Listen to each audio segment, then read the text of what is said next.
Madonna.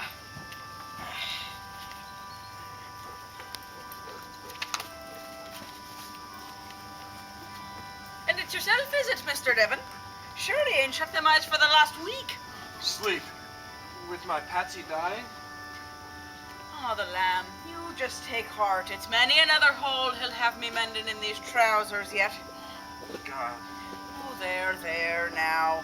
He's been this way for 6 days and he ain't dead yet. And the doctor says not to give up. The turn's bound to come. While there's life. Well, it's easy enough to say that, but if it were his boy lying there, just hovering for a moment before he... I'm going to the drugstore to phone the doctor to come back at once. Patsy's too quiet and I'm afraid. Too quiet? You'll stay right with him, yes, Miss Maloney? That I will. Thank you. I don't know when you've been finding time to look after the other rooms in the house, or even your own rooms. And don't you be thinking of such stuff.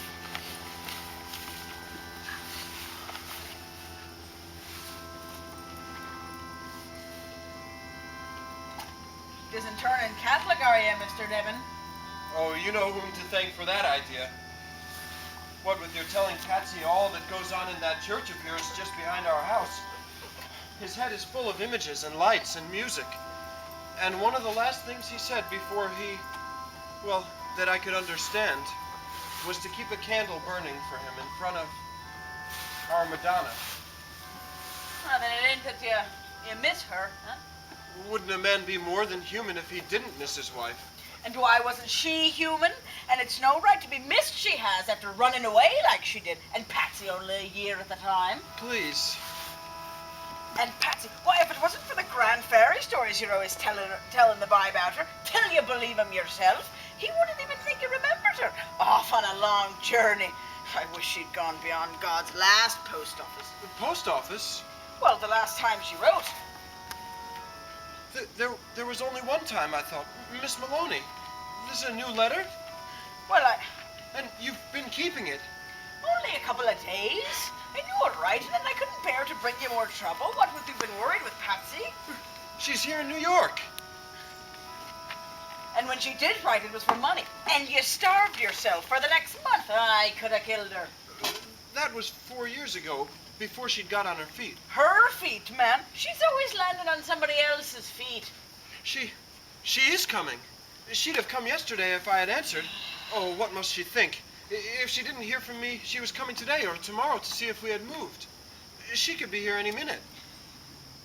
I believed you'd let her come back to you. Letter? As far as Patsy and I are concerned, she's never left.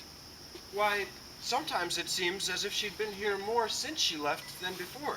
Yes, because it's easier to live with the holy saint you've made her into. You forgot the black days before, and that's left. All that's left is the Madonna you saw on her and painted. Just when you found she was going to have a baby, and you hoped to God that would give her something to be happy about at last. You're too hard on her, Miss Malone. You can't understand what it is for a high-strung girl to marry a poor artist and struggle from month to month, only to feel at last that she's tied herself to a failure. A failure? Man, you're only what she's made you. I've heard more than one of your friends say that. She's what's the matter with you. They see her in every face you paint. And that's why folks say your stuff is monotonous like. If only you could branch out, they say. But they know you never will until you've done brooding over her. And you'll never be done with that until you see the way she is now. Please, don't think I blame anyone for what he thinks, Mrs. Maloney. Least of all yourself. After all these years Patsy and I have lived with you, and the second mother you've been to us both. Whist, man. But if Estella should come while I'm at the phone, I'm waiting for her.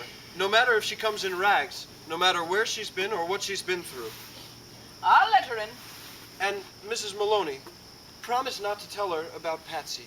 She may not be in a condition to handle a shock. Perhaps I can tell her, gently. She mustn't blame herself. Blame herself. Man, I've been wondering if you're a saint or a fool. And now I know you're no saint. I know I can depend on you. You can depend on me for a plate of the grandest stew you ever tasted. It's been on the back of my stove all day, and I'll start some tea here before I go fetch it. I'm ashamed to let you do so much. I go along with yous. And you'll save time, you take the back way. Lie, la, la, lie.